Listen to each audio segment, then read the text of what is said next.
It's almost 11, and there's still no stream. And Baldo ain't streaming tonight.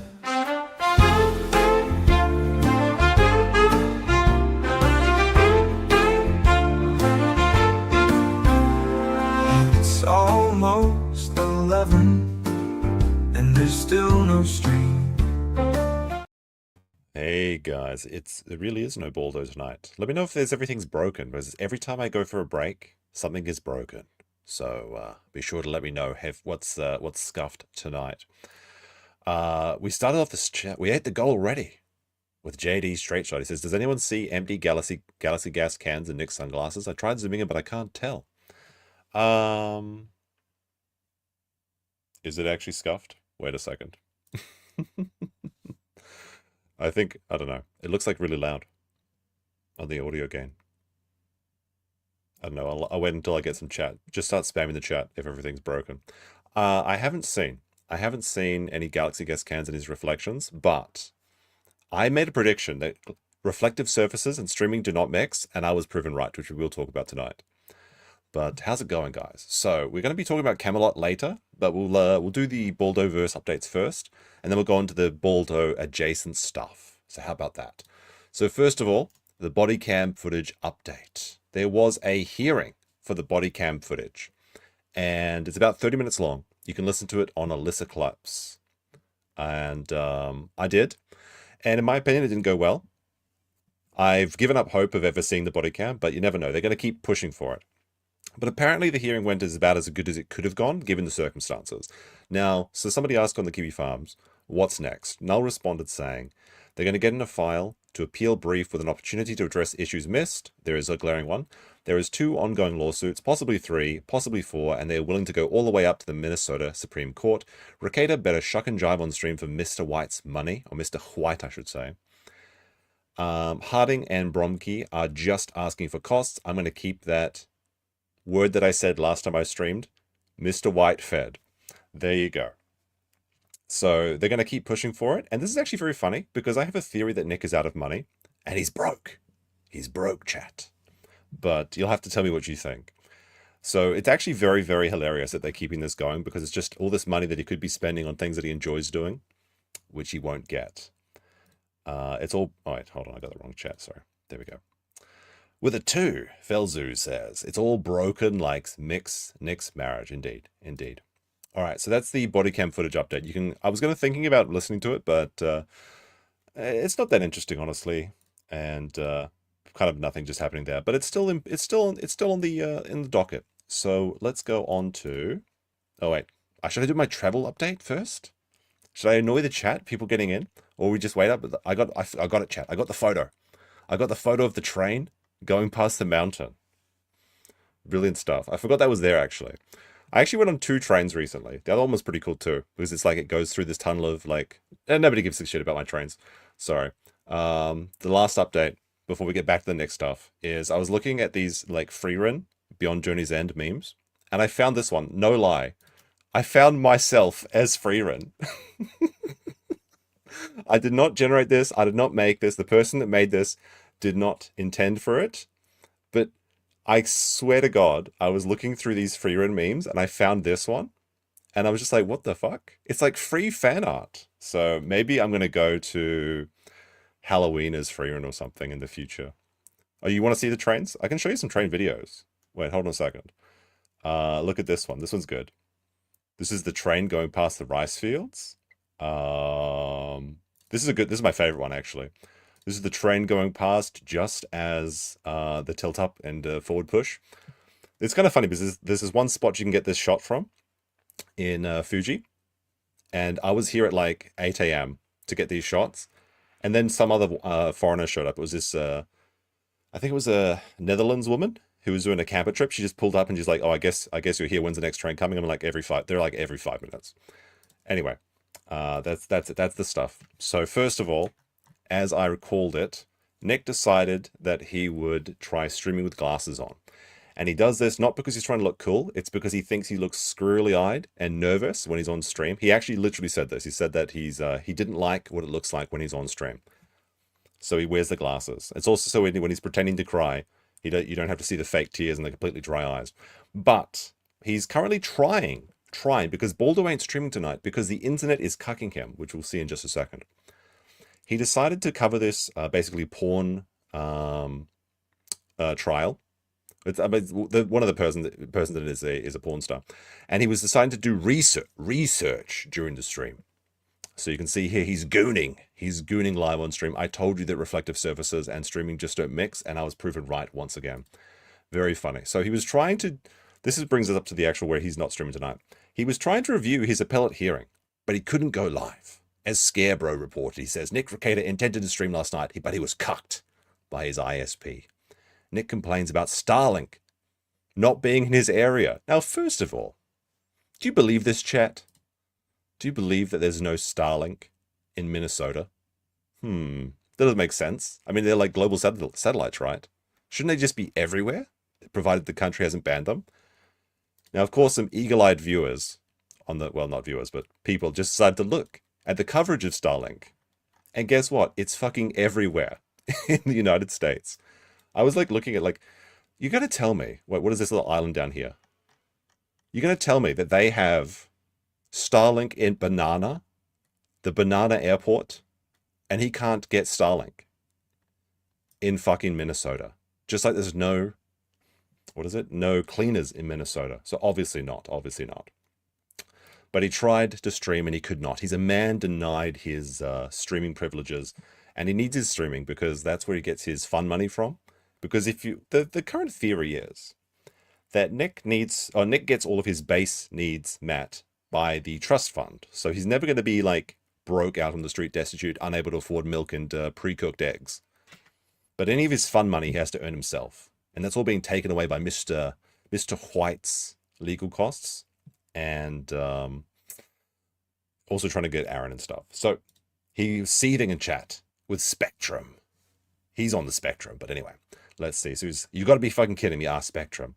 We're performing planned maintenance in your area, so there'll be no stream for a few days. And very funny, there was actually a Starlink ad under this. I think these were Scarebro's shots. Now, we get to the story of the uncharitable Mr. Rekieta. I'll just get rid of those. I'll just clear these tabs out because I've got too many tabs. So you may be aware, but Runkle of the Bailey, he's been getting pretty big recently, honestly.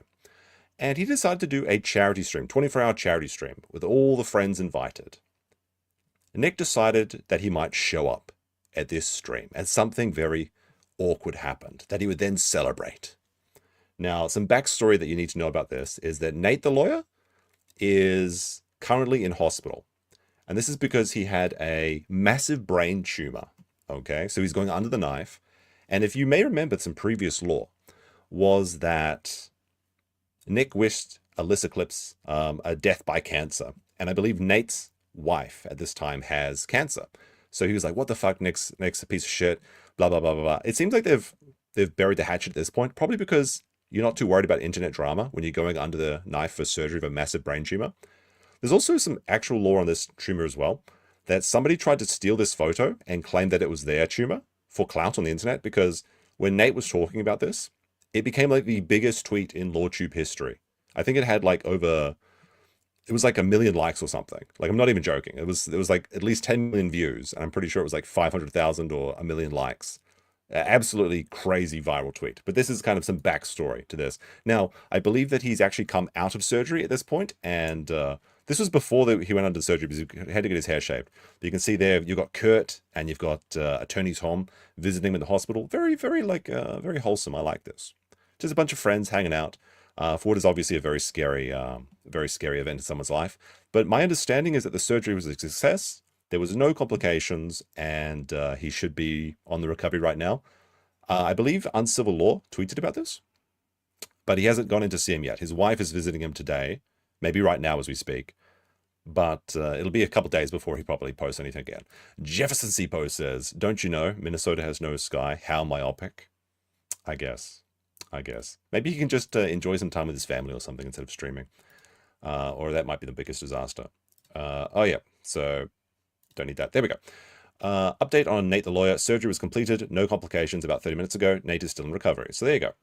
All right. Now that we have all the backstory, Well, let's go back to the Runkle stream, where we'll see how people play nice. Well, how nice they're going to play. So I'll put this on 1.25 speed. This is the Nick Rekieta awkward appearance on Ian Runkle of the Bailey, 24-hour 100K charity stream, November 2025.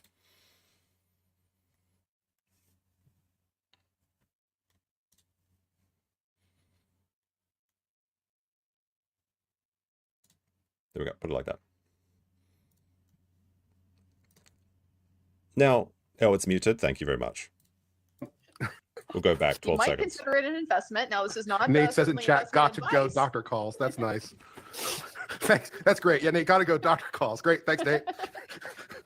All right. This is an important detail. Nate was in chat, so they all thought he was in surgery, but it's like, well, what the fuck are you doing in a live stream? Get out of here. Go like rest up, you know, do whatever you have to do. You can't join the stream. The doctor may have objections to what's happening right now. If he tries to join the stream for the hospital, I swear. Now, Kurt says, you know, if he tries to join the stream from the hospital, I swear, and that's when Nick, Mr. Rekieta, joins the live stream, the live stream. Hey, what's up, guys? And immediately Kurt dips out. And there's a question running in the poll. Do you think this is a W for Kurt or a W for Nick? Now, Nick is, of course, saying that this is an absolute W because his imposing presence scared away the cowardly man. Not to remember that Nick literally rage quit in a stream versus Keanu when she destroyed him with facts and woman logic, which is the only logic that Nick understands because he, in fact, is a woman himself. But remember recently, he just jumped off a stream because he was afraid of the Ralpha mail. He had to run in terror. But like, this is a charity stream. You don't want to cause any like trouble. You know, it's for the kids. They're trying to raise money.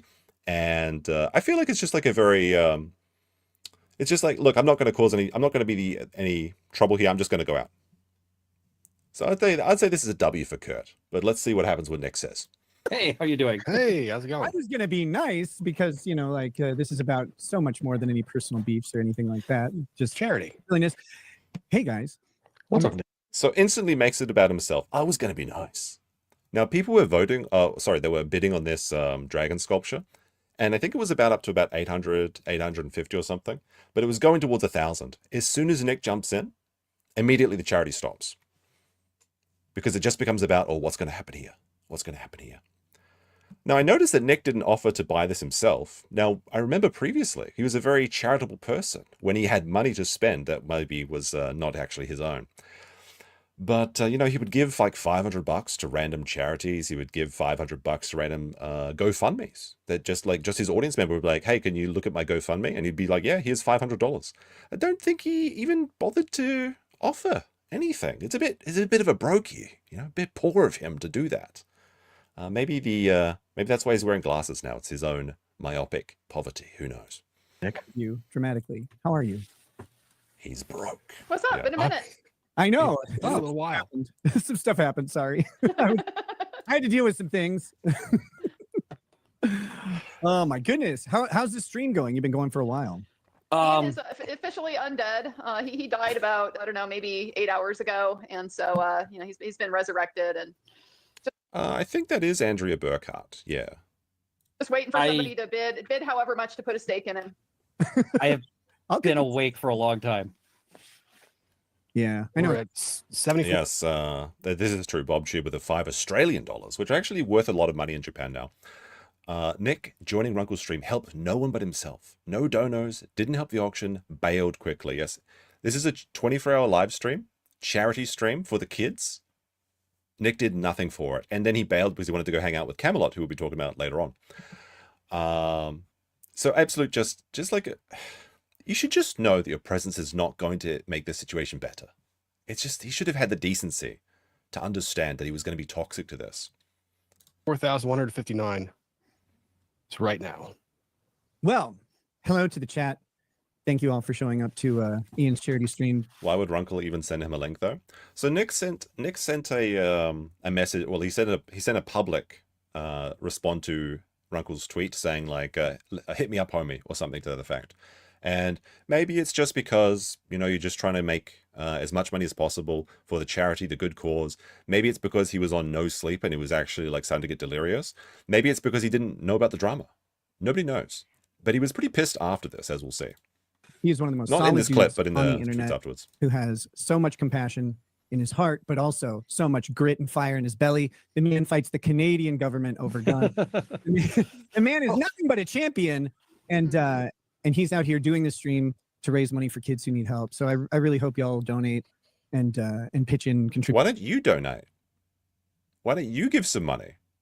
Like, hey guys, I'm going to be on for 5 minutes. I promised to, because I want to hang out with an OnlyFans whore and my friend who's constantly crying about being suppressed or whatever. So here's $500. Here's $1,000. Sorry to interrupt. Didn't want to cause any trouble. And then later, peace, whatever. Nothing like that. It's very interesting, I think. To that because kids always need assistance. They don't have the agency that we all do. They don't have the opportunities that we do, and putting resources towards them is never the wrong answer. Yeah, the stuff that the hospital is doing with this in terms of building facilities for kids and setting things up where they built an outdoor playground that they can sanitize that for kids with immune issues or whatever else. They built and they could apparently put kids in wheelchairs on it, and so I'm just like, this is awesome stuff because and I lost track of this bid. You're auctioning off We the were. dragon thing right now? I'm auctioning off this dragon. Now, Nick was watching this from the sidelines. He should know what they were doing because he was talking in the private messages saying, I promise won't start any drama. Like, what is this? What is this, an auction? What are we here for? Is there hookers and blow here? No, there wasn't. Jefferson C. Post, with another two, says, Kurt was just avoiding a hobo entering a Denny's. What, really? Is that a joke or is that real? You never know with Denny's. Sculpture thing. This is an amazing epoxy dragon. It is not quite guaranteed to attract considerable wealth and good fortune back to whoever is lucky enough to buy it. It would have to beat the current high bid of 980, but it's still possible. You can work some magic. You don't even have to work magic to make that happen. This would be the perfect opportunity to say, look, I'm going to bid $1,000. Right? That's where he should have done it.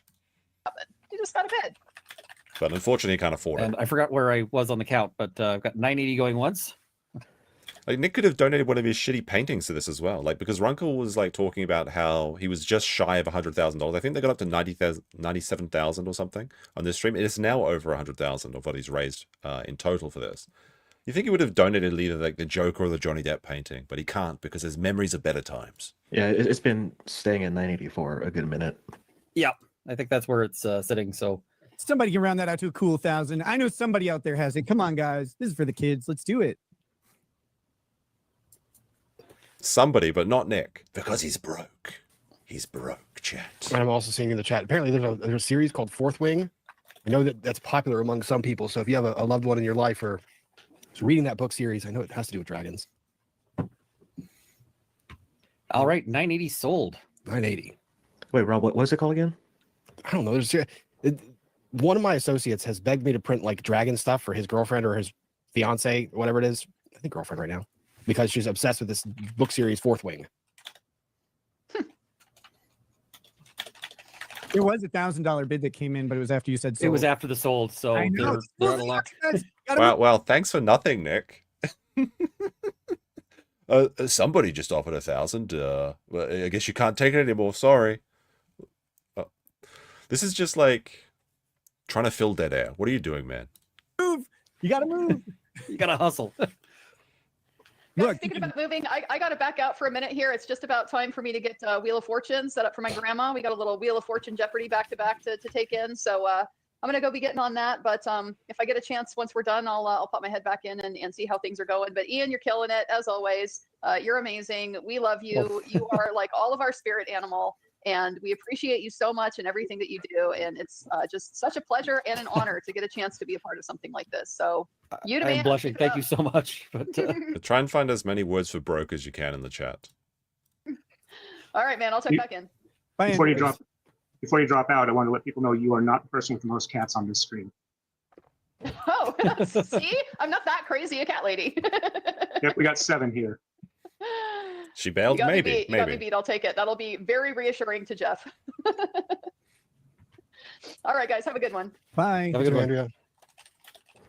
Also in chat, people have been saying that I won the dragon. I did not win the dragon. I backed out after 950. So Yeah. I think it was a No, rough somebody else had 980, and then there Yeah. was a sold call, and somebody had a late bid that doesn't count. Wait, so this is Jeff's son, Legal Vice's son. So he bid 950. Nick's not going to put down a cool 1,000. You got to be fucking joking. Because the sold call is final. Like we're not doing the thing where people are bidding over the sold call. Once that's done, it's done. So So as a consolation prize for your slow reactions, you should donate $250 just straight. Yeah, and with that, Ian, you should go right over 75,000. I probably need to up my my goal again here, because the way the goal works is that every time we hit the goal, we move the goal. This is actually, that's a the good idea. I rolling should do that. goalpost.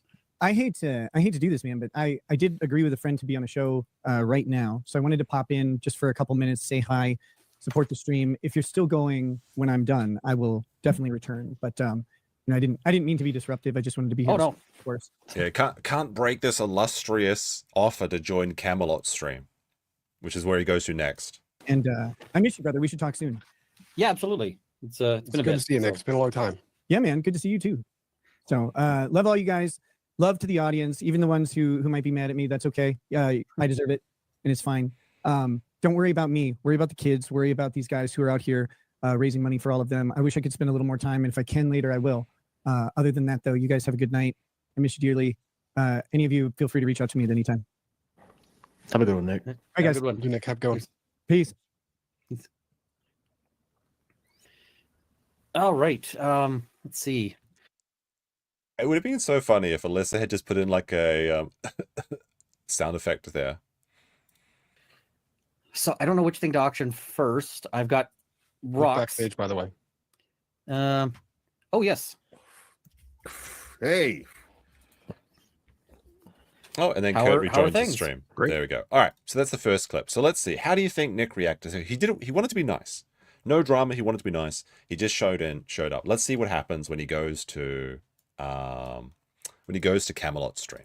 Nate Oh, the hey, lawyer Nate. somehow. Called the So just Hey, I ran Steve's or anything. If he tries to join the stream for the hospital, I swear. Hey, what's up, guys? Hey, how you doing? Hey, how's it I going? was gonna be nice because this is about so much more than any personal beefs or anything like that. Just Charity. silliness. Hey guys, it actually looks like Andrea's like really like she's like, hey Nick. personal beefs or anything like that. Just It's Charity. a forced Silliness. smile. You can't see her eyes aren't moving. hey guys. You don't break the cardinal rule, Nick. You wouldn't even do this, and you're All right, so this is the important date that Nick had to leave. Fuck them kids. degenerate. I Wow, way ran, to throw Nick under the bus. hey, I ran someone off a stream just a little bit ago just by showing up. You see, look at him. He's jubilant. He thinks this is how sad it's got. That he thinks this is an absolute W. That somebody didn't want to be on the same stream as him. What happened? Wait, hold on. I got to hear. happened? What did you do? So my friend Ian Runkle, the only elf in Canada, is Wonder if doing they're a charity friends now. stream. He's been going 20 hours. He's doing 24 hours to raise money for his children's hospital, right? Yeah. And he sent me the link just like a little bit before I was coming on here. And I was like, okay, I'll go drop in for like 10 minutes, And I go in there and fucking Kurt is in there. Kurt, uncivil law. You can see that Nick's camera is even giving up. It's not my internet this time. It's his camera. Is there on the show. And so he sends a message in the back. He's like, are you guys going to be able to be good? And I'm like, dude, I'm only going to be on like 10 minutes. I'll behave. This is about the kids, like who cares? Yeah. And I like right as he's pulling me in, Kurt says, if he tries to join this stream for the kids, and then I pop in and he immediately just leaves. He just goes south. This is autism, in my opinion. He thinks everything is about himself. They were literally talking about Nate the lawyer. He said that he was backstream, talking and listening in. And he thinks that everything is about him. If he tries to... No. They were talking about if Nate would join the stream. Dummy. Damn. You're such a fat baby. You can't keep your temper for 10 minutes. Come on, man. Oh, That was poor great. Kurt, dude. You ruined him. You Wow. ruined the boy's life. How could you, Nick? He's just gonna a talk about sweet, this for the innocent next young month. man. Oh man. Yeah, just watching his show has been the greatest thing that I've done since coming back. It makes me so happy. Like I never watched his show before. Now I watch it and I enjoy the shit out of it. It's my favorite thing to watch. And that he should take that as a compliment. You know, I know. I I don't don't know. understand. What What is is wrong? you see the problem here? Why is he so ass mad about everything? Yeah, This is. It's not that people are mad. It's just that they don't want to be around you. But look how happy. This is the first time that Nick has felt any happiness this week. You can just tell. You know, when you go through like a bad period, you know, everything's just not working out. Then something really nice happens. And you just feel like joy. This is the first real smile that I've seen on his face in a long, long fucking time. Hanging out with his family doesn't bring a smile to his face. Hanging out with his slag of a wife doesn't bring a smile to his face. But the idea that he's like a bully or something, that he's able to scare people away when really they just don't want to cause drama because they want to raise money for children rather than being with him, like around his presence. It's just sad. It's just pathetic. well, Twisted Tragedy says, Nick, I don't think I've ever seen Kurt move so fast off a street before. I'm like, oh, man. Poor Kurt. Oh, that makes me laugh. I feel bad for the guy, like, because I've been around him in real life, and you know he's kind of an awkward, goofy motherfucker, and he's just a slow hanging fruit, Nick. And you just roasting this. Hanging watermelon. It's a big fruit. Oh my God, be quick. Did you hear that Nate the lawyer has a brain tumor? I hope he recovers swiftly. Thank you. Be quick. I did not hear that. That sucks, man. I did. I texted him just some well wishes and said I'd be praying for him and stuff like that. So he did respond. I think it was right before he was going into surgery. So I hope he's got some good results coming. Yeah, dude, that's a nightmare, dude. Thank you. And we're thinking about Nate the lawyer, man. Pull this up and see what it looks like. The bully that is Mr. Rekieta. So, like, this is another thing that's going to come up is that Nick tries to blame this action on Kurt when Runkle actually calls him out. Because this is like the funny ending to this. Is that Runkle calls him up on his bullshit and he's like, no, well, it's not my fault what Kurt does. And he's like, no, fuck off, mate. They were literally celebrating this event afterwards. Just somebody dipping out of a live stream while Nick was there. This is the victory. This is your W, sir. Bullying everybody.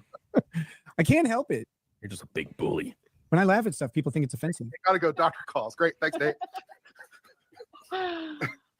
The doctor may have objections to what's happening right now. If he tries to join the stream for the hospital, I swear. Hey, what's up, guys?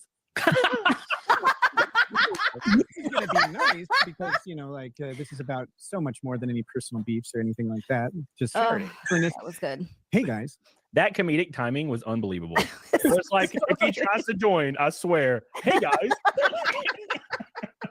I mean, I won't lie. The timing is very funny, but they weren't talking about Nick. How sad. I love how quickly he X'd out of there. Oh, that was so funny. is amazing. You know what? I learned something today. I didn't know they made vaginas in 400 pounds. Like I didn't know that they. Oh my Well, God. Nick absolutely knows they make vaginas in this size because these are the women that he was trying to hit on that were denying him. That's why he hates fat women so much, is because he was denied by a big fat chick. And people know that he did this because he was seen flirting on live streams constantly. The day that they do. Nakadashi Tomodachi says Runkle said every dollar from now on is going towards Runkle said every dollar from now on is going towards saving Nick's kids. Well, Oh, Nick yeah. might be loaded, bro. Oh shit. I'm okay with this. Yeah, like, what the fuck? I don't even Yeah, Nick's a big fan of other people looking after his children, like when Aaron had to make SpaghettiOs for them. have kids. Give me the money. Yeah, I'll take it. All right. Now, so that was the incident. Now, Scarebro, who's very, very helpful to me. I like Scarebro a lot. Says, Runkle wakes up, and Nick Rekieta is still arguing with people in the replies, inventing new lies about Kurt said before Nick joined. The narcissist cannot realize the reality where they're wrong. Now, this is actually going to be a spoiler alert and a surprise twist, is that Nick does something that's usually unheard of for a lolcow. They merely adjusted new truths and arrived at the same conclusion. So here we can see Runkle. He says, managed to get some sleep. Not enough. Still absolutely wrecked. Back is fucked. Yeah, those long live streams are really bad. Like, if you're sitting in a chair for like 24 hours, that sucks. Glance at DMs and emails. Gonna deal with the hate mail later. Folks, just wanted to help some kids. Gonna try and go back to bed. I think there was some other drama that happened during the stream, but I wasn't aware of it. Nick Rekieta says, he said, if I tried to join this... Oh, wait, that's not quite the one I was looking for. Let me see. Which is the audio that these come in.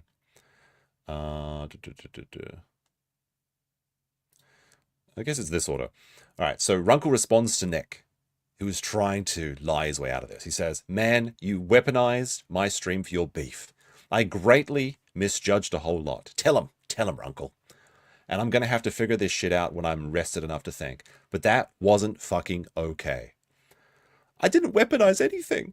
I found it hilarious because all I said was, hey guys. And he was shrieking about me joining the charity stream before I was even on. The literal last thing I wanted to do was any drama. I apologize for my presence being offensive. These should, like, surely you've got to realize from like a utilitarian standpoint that if the real goal is to join as much, to bring as much money in for a charity event, you just say, well, I'm not going to join because I'll be a detriment to this. But he doesn't have the ability. He would rather the kids suffer, apparently. I apologize for my presence being so offensive. Drew responds saying, yet you ran over to Camelot stream and boasted I ran someone off the stream by just showing up. Isn't that weaponizing? Now, that's no, sorry, I suppose he means no. But he said now. No, that's laughing at what happened. How would that be weaponizing? Don't play dumb, Nick. You have us outmatched. Katie May says, does anyone see the irony of Kurt being on a child's stream? He's open to dating. This is not true. This is what Nick has been trying to push because he's very upset that oh, actually, I forgot to bring something I was going to show to this.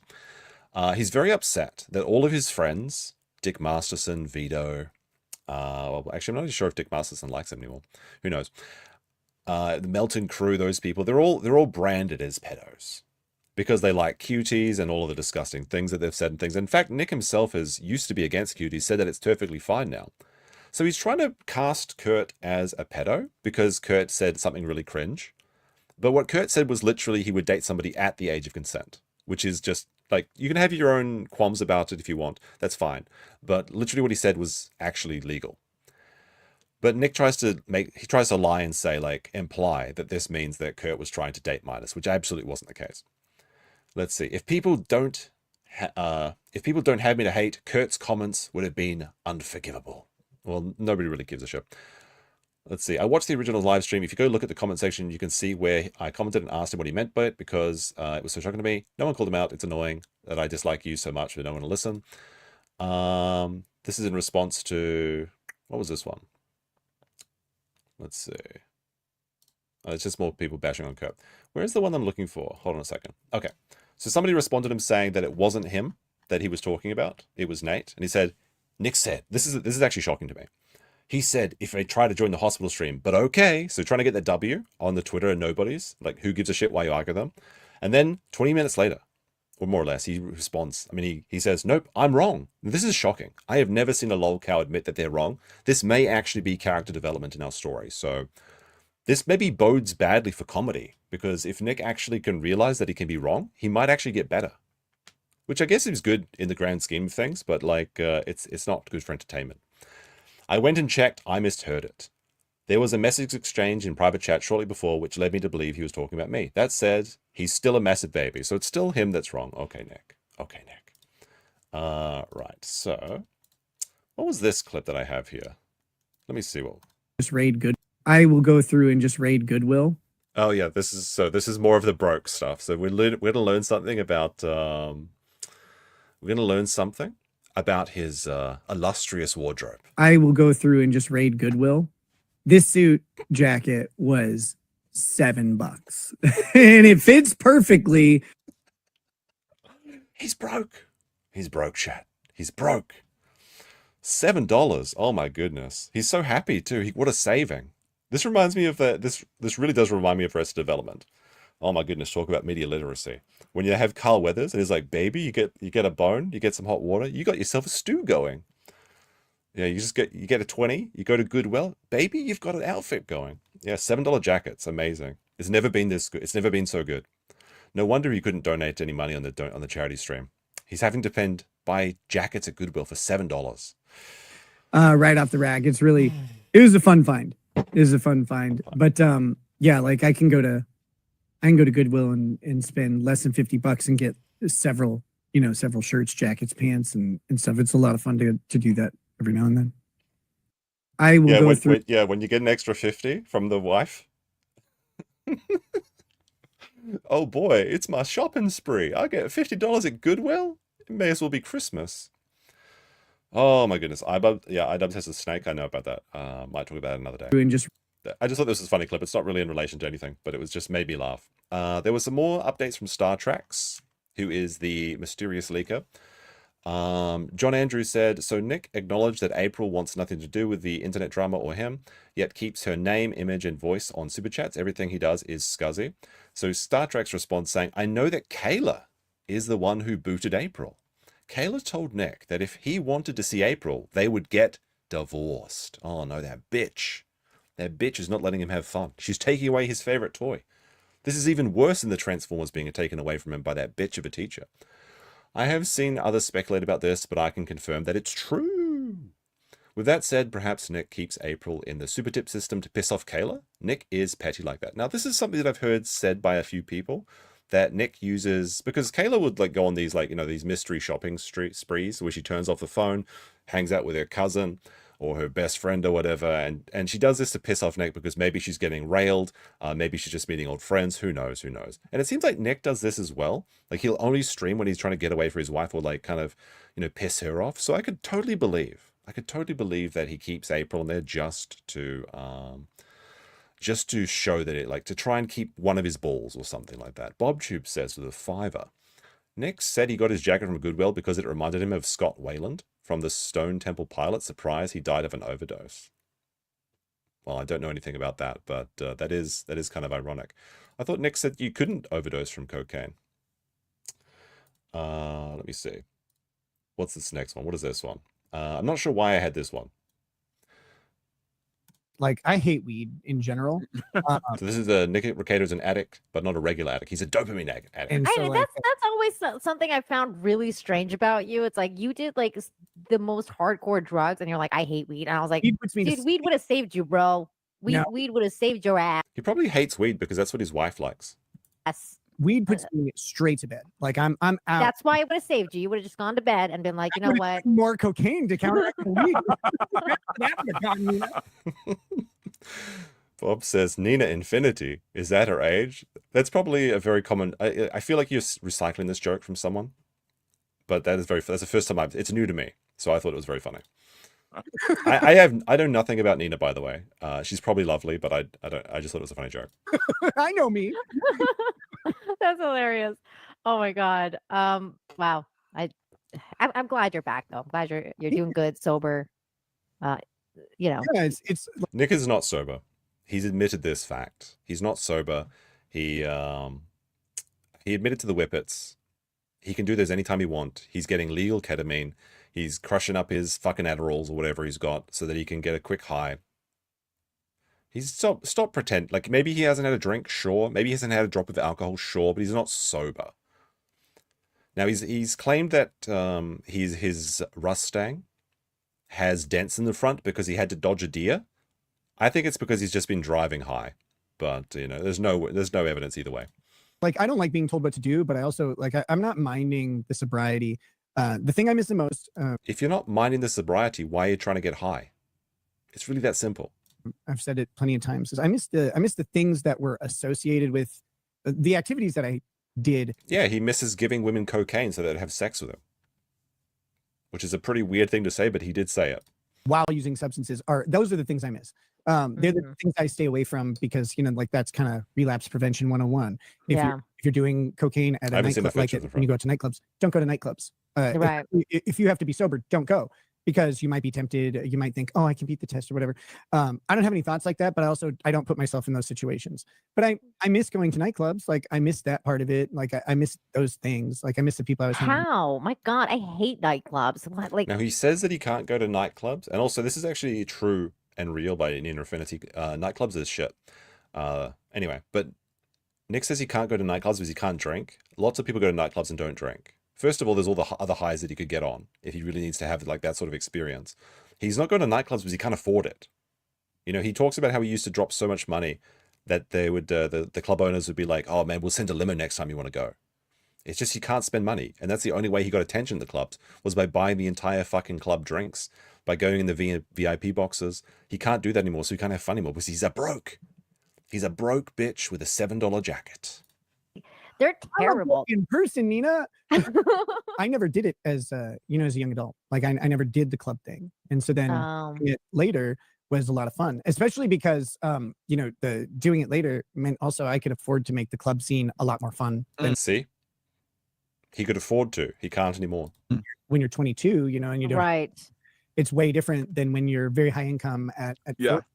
And especially for a guy, it's a way different experience going as like a well-dressed man who's like approaching middle age is a way different experience than being like in your 20s. For any of the Approaching middle age. This guy's like 44, isn't he? 42, 44? He is middle age. What do you mean approaching? Come on now. I much agree.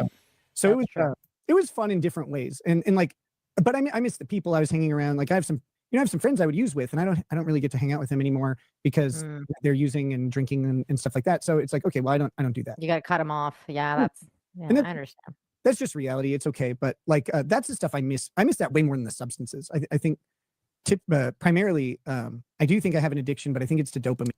I don't know his birthday actually. Is he born in December?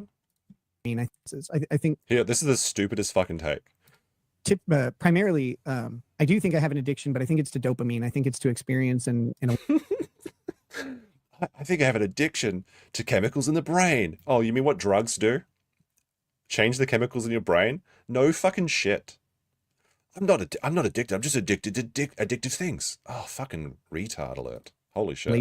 and that can come from a lot of places. Drugs are a shortcut to it, and they're not a great one. But like right now, life is in a different spot than pursuing like those dopamine hits as often as I was. So the only dopamine hits he's getting is when he's lying about driving people off of live streams to a tiny audience of a couple hundred people with Camelot, who makes a lot of money from streaming, even though he does have a small audience.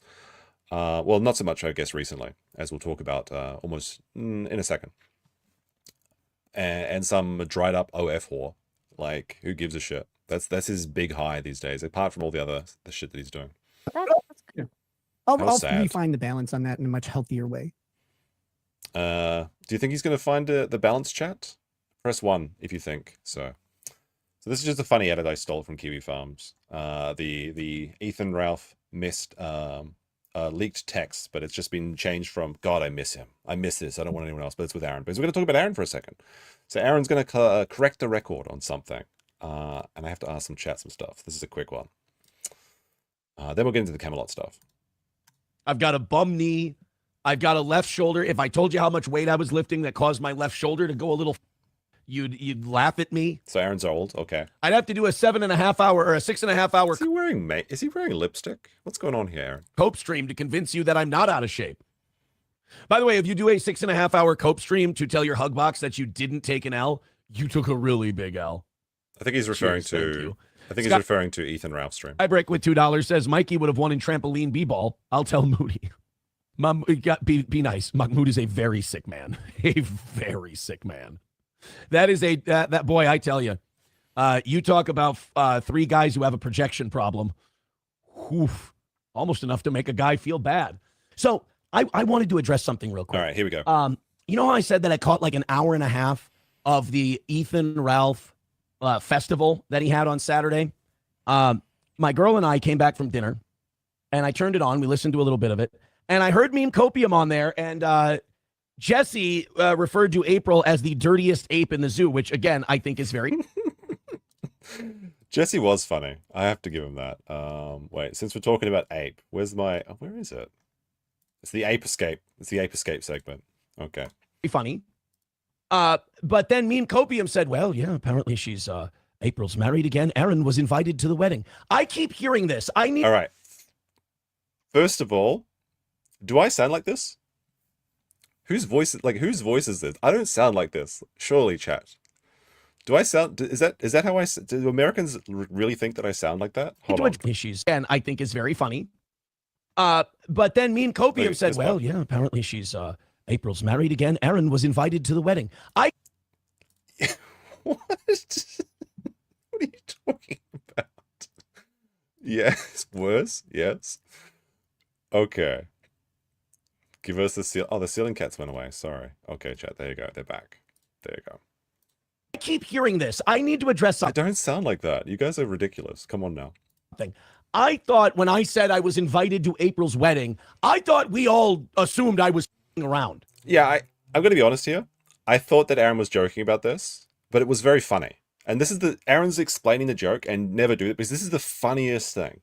This is the funniest thing that Aaron has said that I've heard in a long time. Not that I really watch him very often, because it's mostly from clips. But like, this is so funny because even if it's a bold-faced lie, it just makes Nick seethe.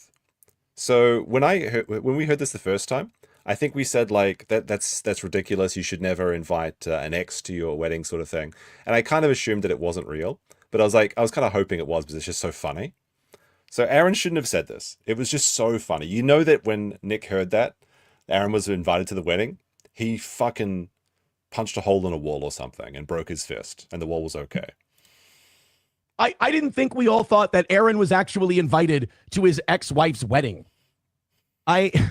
Did we really? Oh, by the way, No Pen says, yeah, you donated $100. Yeah, I saw some asshole pretending to be me donated $100. Prick. What a sweet guy. Dr. Doom, no, but someone else will be very soon. Maybe on Friday. Who knows?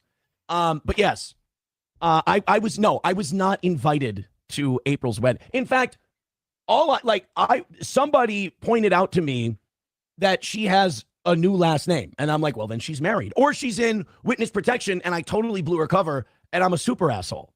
But I like to believe that she's married just because Nick was so shit that wasn't there like a movie like Good Luck Chuck or something where he was cursed. This dude was cursed that every time he slept with a chick, the next person that she met would they'd get married.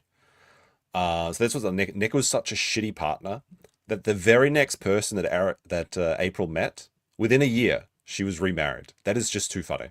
Like, oh yeah, I was invited to the wedding, thinking that most people would understand that the ex-husband, and I mean, when we're talking ex-husband, we're talking nuclear mushroom cloud. I thought everyone would understand that wouldn't happen, that I was around and kidding. Now, I think we can all agree, we can all make an agreement here that we're going to keep telling this as a true story because it doesn't matter. The funniest reality is the true reality in this area of the internet, okay?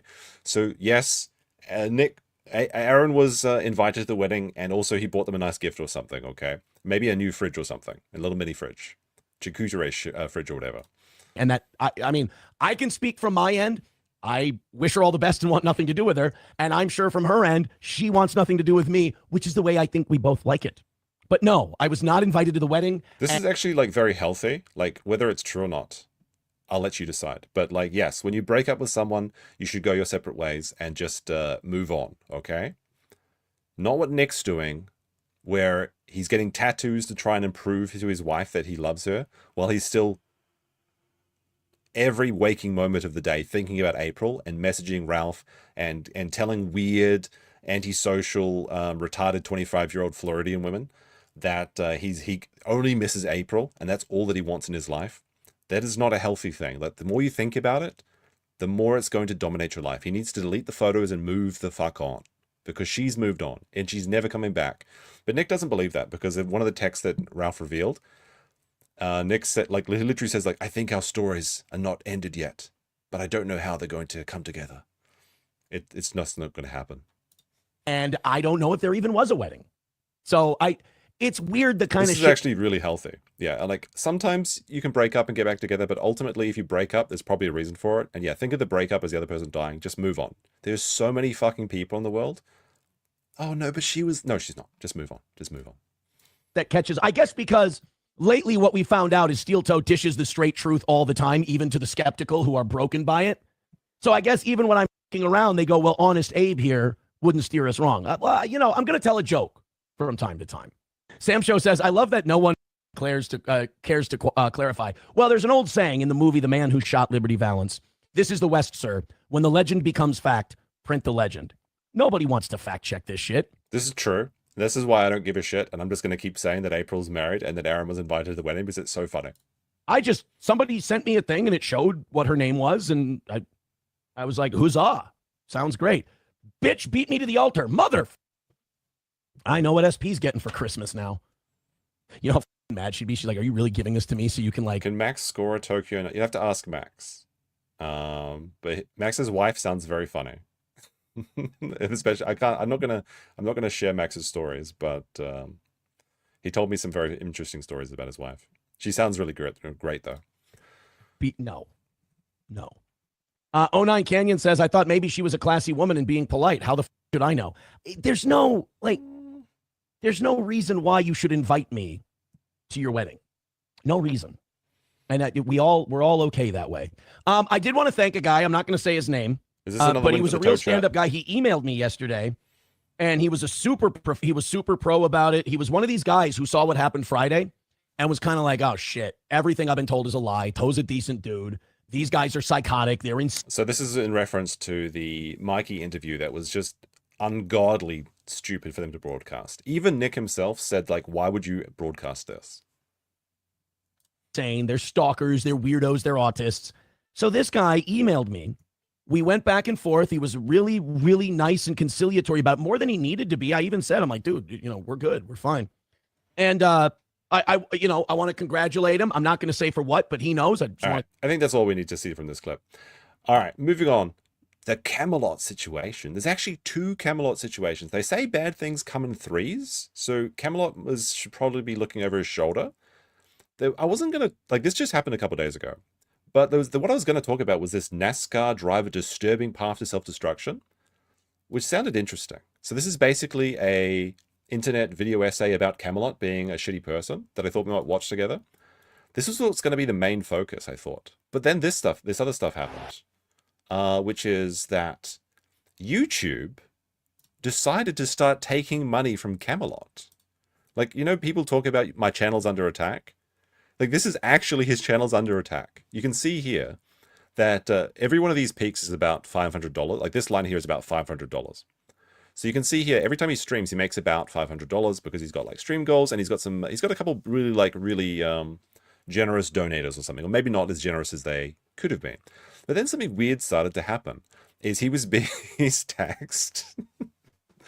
Yeah, unlike my streams, which are tax-free. So this is almost never seen. This is the YouTube studio. You almost never see negative money days. You can never have content so bad that YouTube charges you for it, But so what's happening here is, well, there's a variety of things that can happen, but the most common, and what seems to be the case in this one, is this is from Super Chat chargebacks. But there's a little bit of an interesting story here, and we're going to have to wait and see how it plays out. But anyway, so Camelot says, hey, Team YouTube, why is YouTube suddenly charging me $100 a day? I have never seen negative earnings, and they're hitting every day now. Now, chat, do you think it's going to get worse or better for Camelot as we go through this? They've charged me nearly $1,000 in the last 2 weeks. I have no idea what's going on. Please share this. I'm not Charlie. That's like most critical. If this goes unfixed, I'm done.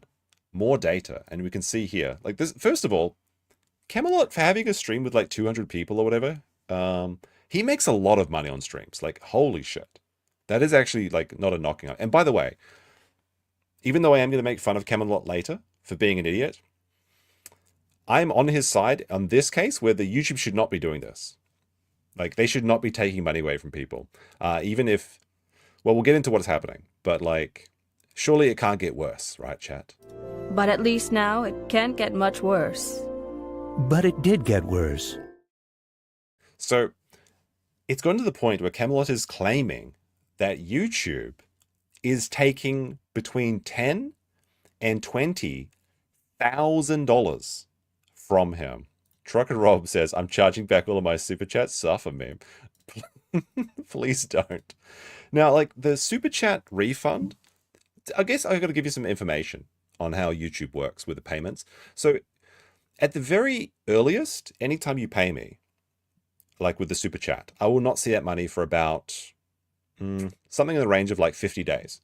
Because YouTube pays you the previous month. So right now, like, so Trucker Rob just gave me $10, right? Can I still highlight that, or is it gone? Wait, hold on a second. So Trucker Rob just gave me $10. So today is, it's obviously November 20th. Now YouTube pays around the 20th, but this will be paid into December. So I won't see this $10 in my bank account until December 20th. That's the earliest it can come. So about, I guess about 30 days then. So 30 days are the earliest. So if you want to charge back, and this seems to be the case, is it's chargebacks specifically. If you want to charge back, YouTube has about 30 days to verify that these are like they're authentic, that they're not stolen credit cards, that they're not, you know, the baby stole the credit card and started accidentally typing all the numbers into the super chat machine. I don't know. Camelot's being charged back, allegedly, 120 days, which is insane. Now, it gets worse. It gets much worse for Camelot, as we'll see here. All right, I gotta unmute it surely. Hold on a second. Matt Grindle says, I see you getting $100 super chat, hand over fist. How do you have only $84 in savings? All my disposable income goes towards making. He has $84. He has 84. How do I get this? Hold on a second. I gotta get this off stream so you guys can actually see. There you go. How do you have only $84 in savings? So like, this is what I was gonna say, okay? I think Camelot should not be having his money stolen by YouTube. But also, Camelot is a retard because he only has $80. Now, this man has made $600,000 from Super Chats. He has $84. Look, and I'm going to say something controversial. I think that Camelot's like racing thing is kind of cool. He gets to drive fast cars. He gets to hang out with Malcolm in the Middle. He gets to be on TV. You know, he gets to be the racing guy. I like the Zoom. I mean, I don't like cars very much. So he gets to do the Zoom. But if you put everything on the line to play with Zoom, then you're a retard. We'll see it. We'll see how this goes for him. Racing work. So here's how it will play out. So, you know, people will kind of understand where I'm coming from. It didn't used to be this way. I used to have a lot of money in the savings account, but basically he used to have a lot of money. I can understand living your dreams. And I know there's a lot of stories where it's like, I put everything on the line to live my dream. And then they're always like success stories. But this is the reality is you put everything on the line. Sometimes you fail. Maybe you shouldn't have crashed as much as you did. Like, for fuck's sake, just pay off your mortgage first. Because he's unironically saying that he's going to quit YouTube. He's not going to, by the way. He's going to keep streaming, obviously. He's going to. It's just another wine day. But yeah, you pay off your mortgage first before you get the Zoom. It's that simple. Basically, what happens is I'll get like $300,000 roughly, or maybe a little bit more, or less, or whatever. And then I put that towards racing. And then by the time I get about 6 races from the end of my year, I'll run out of my sponsorship money because racing's expensive. And if you wreck a car, that's 30 grand. So if you wreck once, you're in the whole 30 grand right there. So how many times did he crash? So I'll have to come out of pocket for like 6 races, which is like 90 grand. And but I'll get other sponsors to alleviate it. And this year I broke even. I literally broke almost exactly even. All right, that's breaking even's pretty good, honestly. Maybe if it's like your first year or something. So that's how it's been working. Yeah, it's a risk. It was a calculated risk. And I knew it going into it that I could lose everything. I think I said that on a stream before I even started. I was like, I might lose everything. We'll see. But it was like all for the dream, right? You know, there's some people that want to go to the moon. And if somebody's like, hey man, we're going to allow you to be an astronaut and go to the moon, you just have to empty your savings, give it to us. We'll send you there. That's I got a restaurant. I mean, there's a little bit of a difference though between going to the moon and driving around in a circle, and then hitting the wall. Kitty says, can I charge this back? No, you cannot. It's mine now. No refunds. Billy Oki says, you won't see this 50 cents until 50 days later. Thanks. I mean, that's probably, like, this is unironically enough to buy a strong zero, which is alcohol. So that's great. AG Biochem says, I totally didn't mean to pay for this. Joke. Suffer Coombs. Well, we're going to talk about that in a second because, like, it seems that the person that did the chargebacks is actually one of his biggest pay pigs. And he's making this claim that he got hacked. He's like, well, it's like really bizarre. He says he got hacked, and that doesn't make a lot of sense because it's like his bank account got hacked, but then he went to the YouTube or the bank app and then specifically refunded all the YouTube super chat credit card things. That doesn't make sense to me. It sounds like a lie. BobTube says, Cody really hit the wall. Very funny. Billy Oki says, it was a calculated risk, but man, I'm bad at math. I was thinking that very same. Now, there's actually something that's kind of like a little bit sneaky here that we have to mention because you don't hear about this very often. And Camelot said that he hasn't seen this in 7 years of doing YouTube or whatever. But the chargeback attack is actually a lot more devastating than it sounds because it's like, well, you send $100, the person charges back $100, you lose $100 in your account, right? No, it's actually worse than that. because apparently YouTube puts the chargeback fee onto the YouTuber, which I think is ridiculous. Like, I think they should have like insurance for this sort of something, right? It doesn't make a lot of sense. But like, hypothetically, if you sent a $1 super chat and you refunded it, and you shouldn't do this because this is credit card fraud. So this is absolutely illegal. Don't do this. But hypothetically, if you sent like a $1 super chat and charge it back, you can cause $10 to $25 of economic damage, which is actually just insane.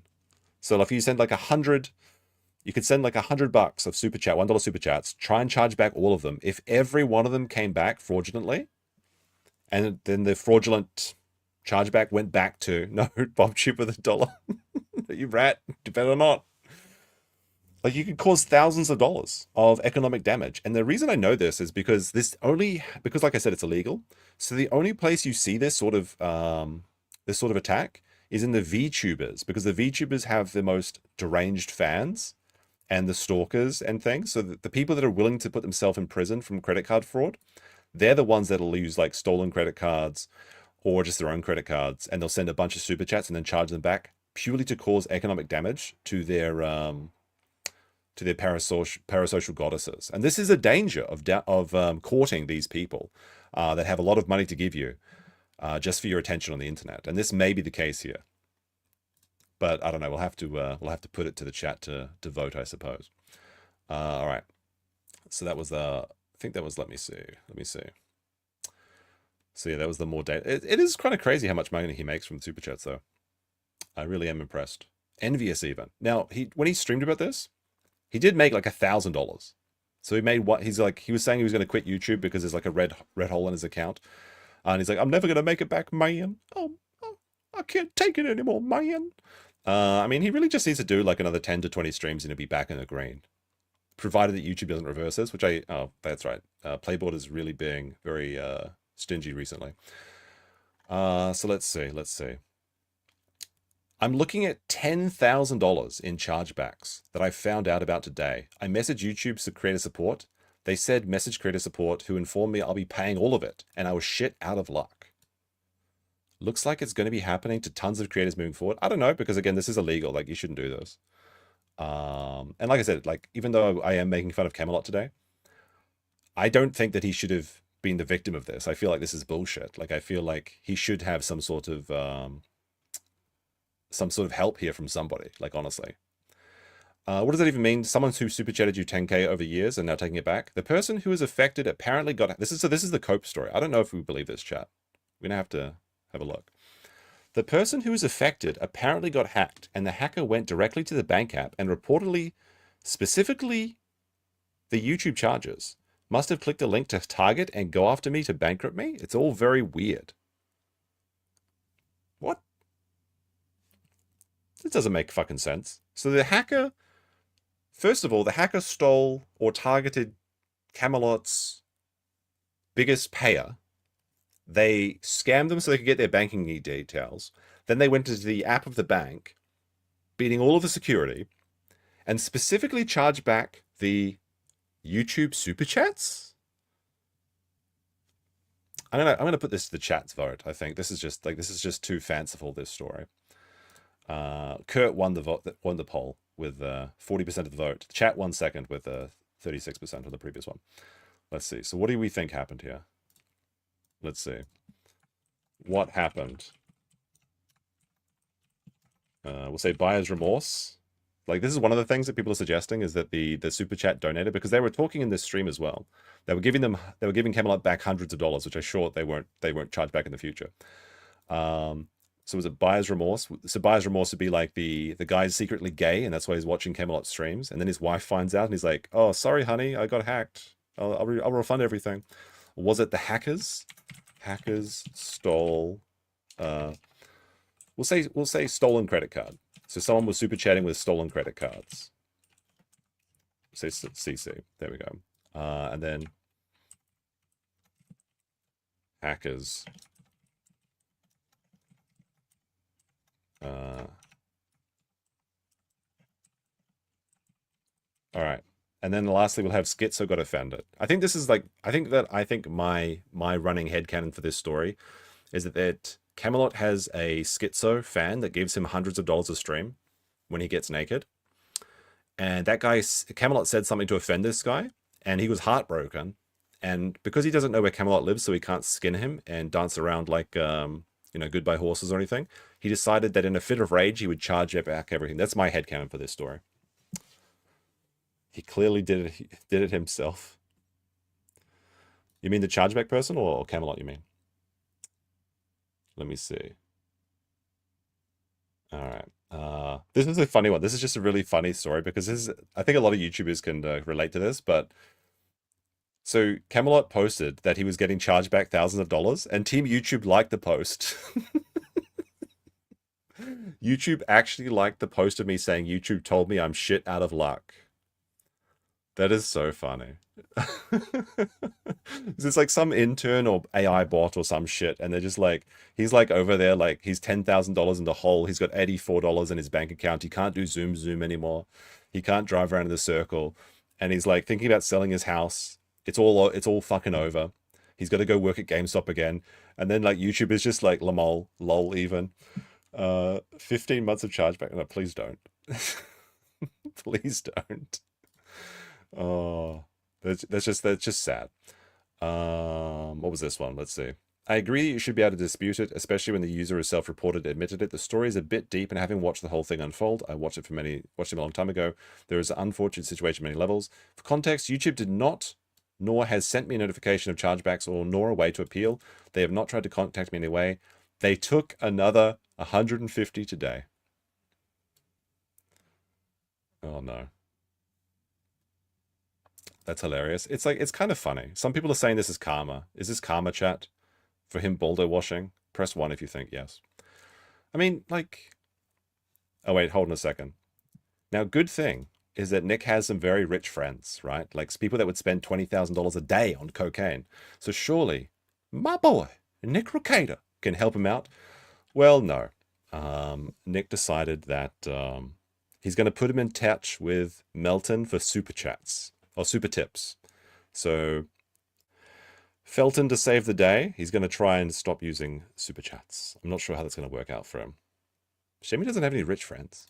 That's unfortunate. Very unfortunate. Alrighty, let's see. What was this one? This is a post on the farms, I believe. Mysterious wrinkle in this developing's tale, as the pay pig is now claiming they did not charge back these tips. Oh no, in fact, they were maliciously hacked by someone who exclusively charged back all the YouTube donations to Camelot. I don't think so. I don't think so. Oh, I have this picture of him crying still. That's what I'm using for the thumbnail. There we go. That wasn't supposed to be there. All right. So that's the story. Honestly, even though I think Camelot is as dumb as bricks for not saving his money and spending all of it on Zoom, I don't think he deserves this. I think that YouTube should step up and protect the creators from these sort of attacks, if that's what it is. But yeah, it's a bit funny. It's a bit funny. All right, now we've got this one. So this is a NASCAR driver's disturbing path to self-destruction. I watched the beginning of this and I thought we might watch it on stream since it's tangentially related to the Baldo. So let's see what they have to say. This is by Vanilla Wafer.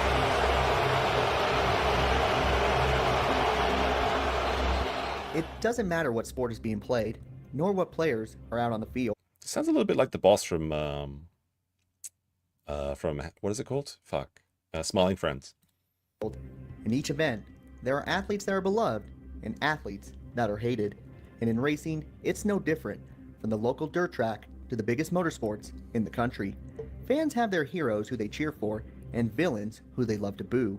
A majority of them don't deserve it, as they are simply racing against other drivers who may have more fans than them. However, there are some drivers that go out of their way to get under the fans' skin just because they find enjoyment out of it. Some people say that they deserve it, but only to a certain extent. But even then, there is a microscopic category that is filled with drivers that are even more hated than the occasional villain for not only their antics on the track, but for their actions outside of racing. As we talked about one of these particular drivers a few years prior by the name of Rick Crawford, a driver that was caught in a sting operation involving an underage girl. At the time, I thought to myself that there was no chance that another driver in NASCAR could remotely come close to damaging their reputation as bad as Crawford did. But to my amazement... Oh, look at this. It's the man of the hour. Like I said, bad things come in threes. just like good things. So Cody's had this documentary. He's got the super chat thing. What's next for him? Hopefully he's on a winning streak again soon. A driver has seemingly tried, one that many of you might not be familiar with, but by the end of this video, you'll have a hard time forgetting his name.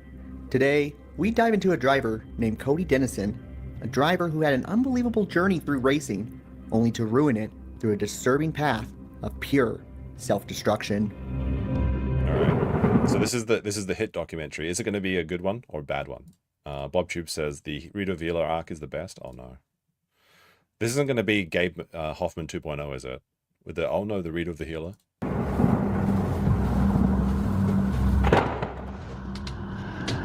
Right, this is pretty spooky.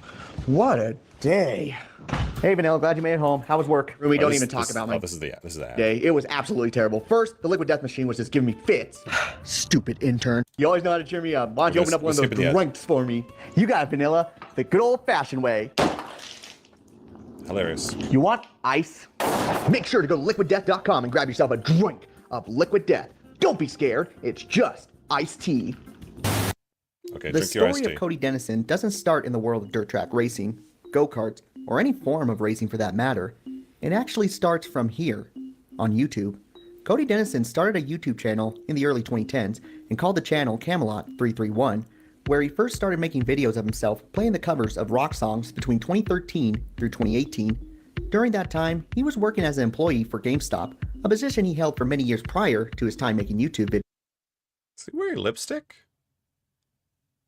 He's got like he's got like steel-toed like style lipstick on. What's going on here? But after a major falling out between himself and the company in 2018, Cody decided to release a video that would change his channel from a small guitar cover channel to a successful commentary channel in a short time. In a video titled Man Works at GameStop 11 Years Tells All, Cody was able to garner over 1 million views talking about the wrongs and negatives that he saw while working for the gaming retail company. A video that changed Cody's channel to now focus more on the negative world of retail work and customer service jobs. It's actually had a lot of views. Probably should have kept doing that instead of trying to drive around in a circle and crashing into walls. This commentary style of video helped the ex-GameStop employee to leave this world that he was ridiculing and seek out his dream that were now reachable thanks to his new career path on YouTube. One of those dreams was being able to purchase his dream car that he wanted since he was 9 years old, although it wasn't a car that most people were expecting.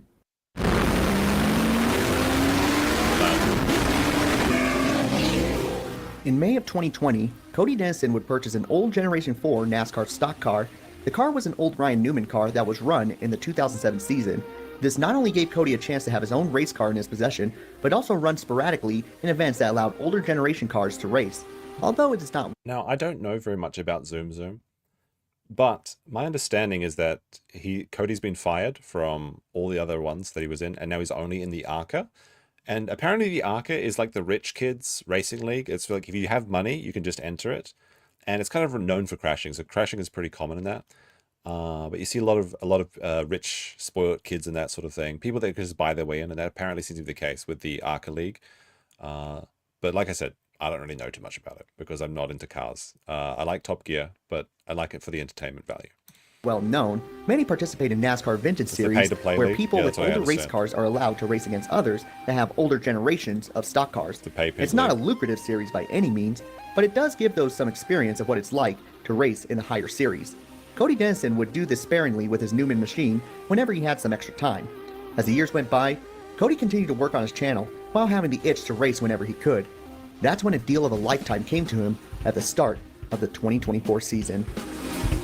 In February of 2020, do you guys remember when he had the Rekieta car? Like Nick sponsored one car for Cody, and he crashed it like immediately. The Rekietalaw car, it lasted one race, and I think he never got sponsored again by his friend. That was such a funny. Just as Nick's career was crashing, the Rekieta car crashed as well. I don't know what Tim Cuss is sponsored. Must be giving him a butt tuck of money to do this. Like, what is he? 300K he said he was getting for the year. 2024, Cody Dennison had lined up multiple offers to run in the ARCA Menard Series with multiple smaller teams throughout the 2024 season. Some of those teams included Club Racing, Wayne Peterson Racing, and Fast Track Racing.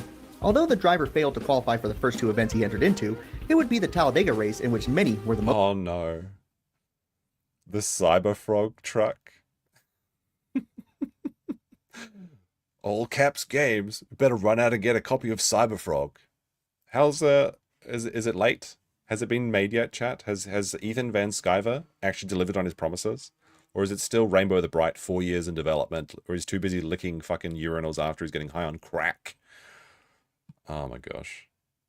Most excited for, as he and multiple partners got together with Fast Track Racing to run the 01 Cyberfrog machine at the 2.66 mile super speedway. The Cyberfrog font is terrible. You can't even read it. Like, it's not good advertisement. What's so cool? It's like cyberpunk. No, you just can't read it. Especially for people that are watching Zoom. They need, like, clear fonts. You need words like bread. M&Ms. Like, that's what you sponsor, because they can read them quickly. Cody was both excited and nervous at the same time, but managed to put on a good showing with the team, finishing 17th out of 34 cars with little to no damage. This allowed the new Alabama driver to continue on with the team throughout the 2024 season, where Cody scored a pair of top 10 finishes in his rookie season. Oh, there's the Timcast car. This is news, politics, culture. Did somebody tell me, like, did Dim Fool start trying to sell water, like to compete with Liquid Death? Was that a joke? I don't know. I remember he was trying to sell literal pool water, and he was trying to make it a thing, but nobody liked it, and it was a big fucking disaster. Oh no! Remind me later. Stupid expanded security. I don't want that. And finished 7th in the ARCA standings, a respectable job for running with such a small budgeted team. Once 2025 rolled around, Cody Dennison not only continued running in ARCA series events, but also received an opportunity to run part-time with Rayum Brothers Racing. I think that he got his car into a video game for this, before he was fired from this truck league. Wait, what is this? Nug. Is it Nuggets? Trap.com? Wait, what is this advertising? What is Nug? What is Trap.com? No. Is it some investment scam, or is it for chicks with dicks? What is Trap.com? Nug. Oh, there's a Simpson down here. Simpsons reference, nice. They're small budgeted. Oh, it's weed? See, that's a good sponsorship. That's a good sponsorship for this stoner league. Just like dumb stuff like that. Like, don't. Nobody's gonna buy fucking Cyberfrog from watching this.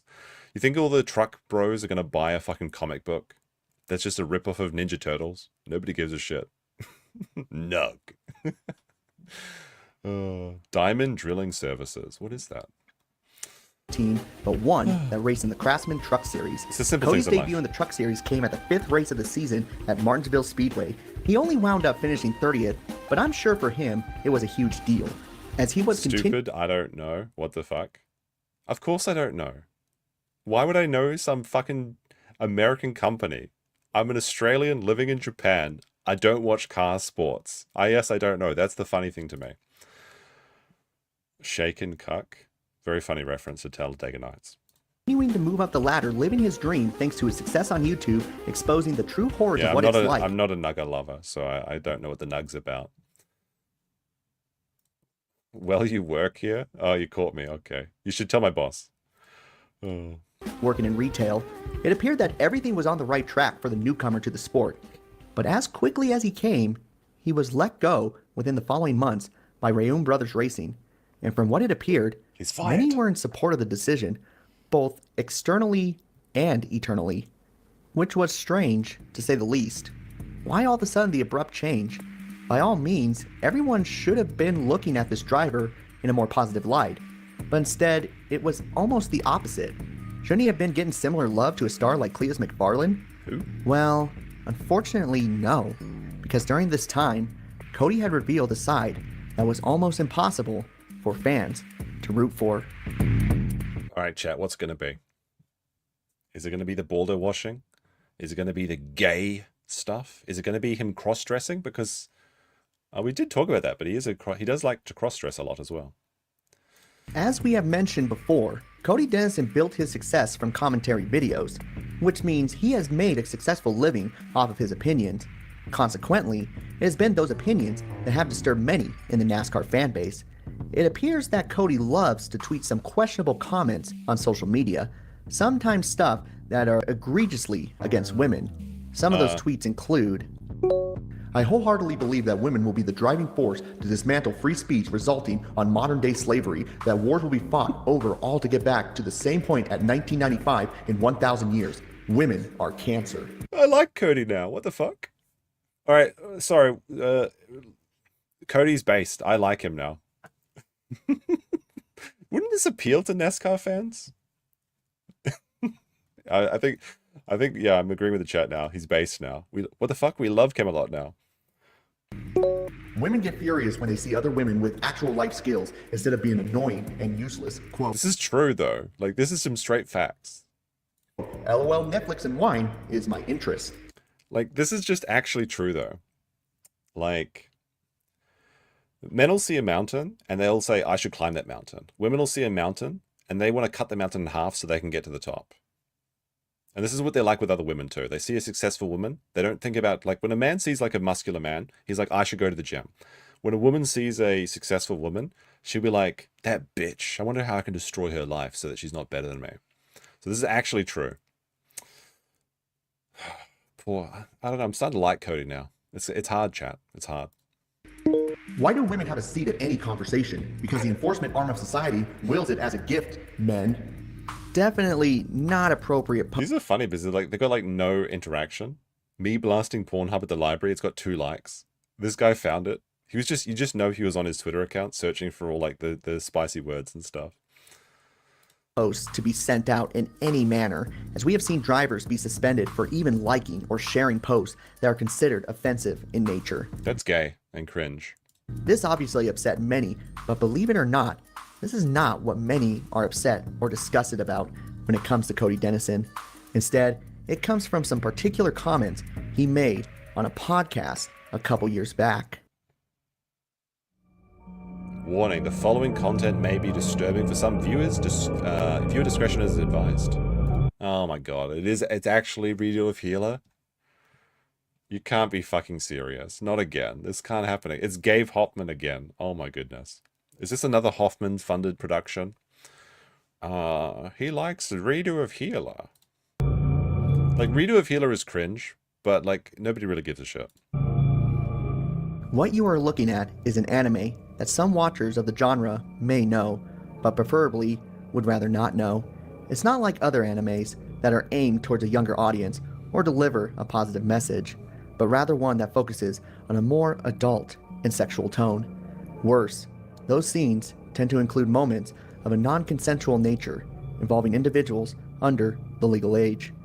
It's an anime known as Redo of Healer, an anime that has been rightfully criticized by many for its disturbing plotline. Many are wise to stay away from it, but some enjoy it, and in Cody Dennison's case, perhaps a little too much.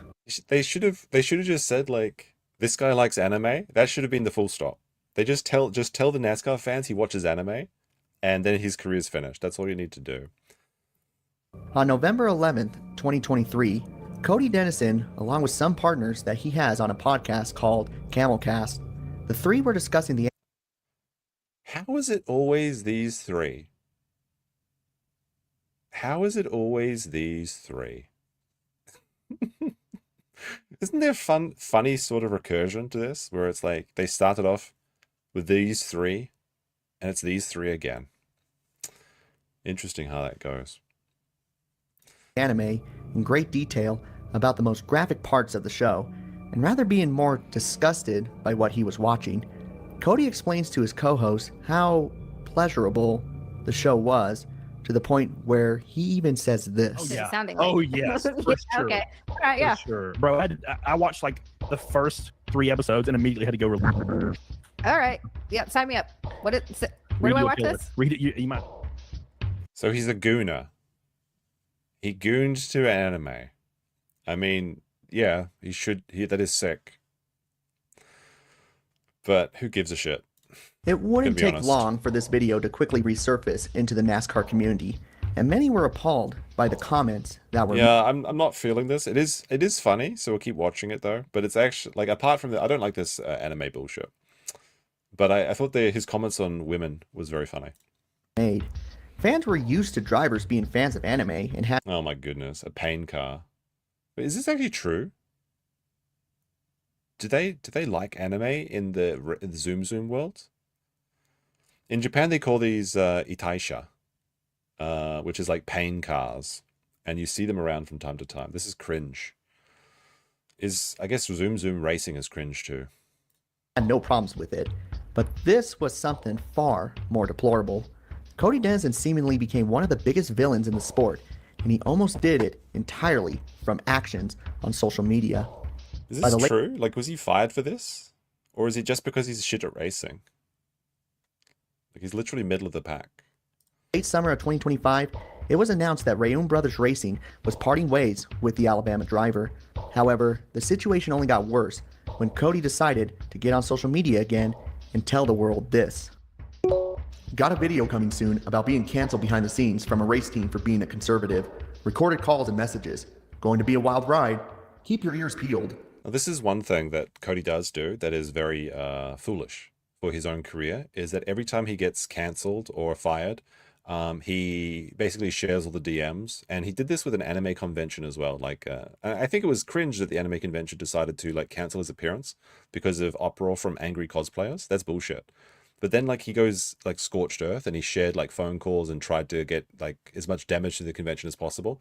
That, like, even if he's in the right and he should have been cancelled for that event, it just shows that he's not reliable and that you can't trust him, and he's a liability. And again, like doing this recorded calls and messages, just stop recording people's calls. Like, what the fuck? This is just showing that you're like a ticking time bomb. You're never going to hire anyone. If you just, this person's just always recording your calls so that if you ever cross him in the future, he can use it to blackmail you. It's just not very professional.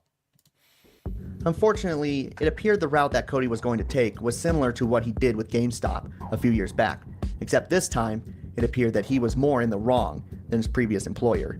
In his comments, a racing sports agent by the name of Nathan wrote this in response. "You are so dumb, it's legitimately unbelievable. Cody, you didn't get canceled for being a conservative. Literally, no one gives a fuck. What they care about is you constantly rocking every boat under the sun to the point of capsizing. This makes sense, because like, surely conservatives are one of the larger groups that watch car racing, surely. I don't even think you actually believe in half the shit that you say. You just say it to constantly stir the pot and push the limits as far as they can go. It's all just an immature game to you. I didn't even have a dog in this fight, but watch it from afar from square one." This is very much true as well. Like, he's always trying to stir up controversy to get attention on Twitter, which I don't think necessarily is a bad thing, because that's the way you do Twitter, is you just say something crazy and get a lot of attention. But yeah, he absolutely does do this. This seems just like a very true response. NASCAR is a professional sport, one funded by corporate partnerships, probably more so than any other sport in the US. To be a professional driver, you're expected to represent yourself in a professional manner. All your terrible takes, constant shit posting, and all the other All right, what is this? After seeing all the evening happening on the streets of the Pride parades this year, I may have to ask myself, where is he when you need him? And it's the killdozer. That is kind of funny. Me blasting Pornhub in the library. I am also an Asian woman after a few claws. That's kind of funny. How many lanes I need to give signal before turning left? 0. Good luck, everybody else. Yes, you post on social media aside, you literally didn't check a single box under being a professional. Showing up to signings in tank tops, having the cockiest attitude towards your team and competitors, just being a genuine mess across the board, there was no way you were ready and or understood the responsibility that came with being a driver in this sport. Dude, people warned you, gave you advice, and you had a leash longer than most, and you still did everything in your power to make sure that you pissed it away. Posting homophobic memes about the LGBT community, posting racist shit, attacking other countries constantly. All right, what did he say? We at Fast Phoenix.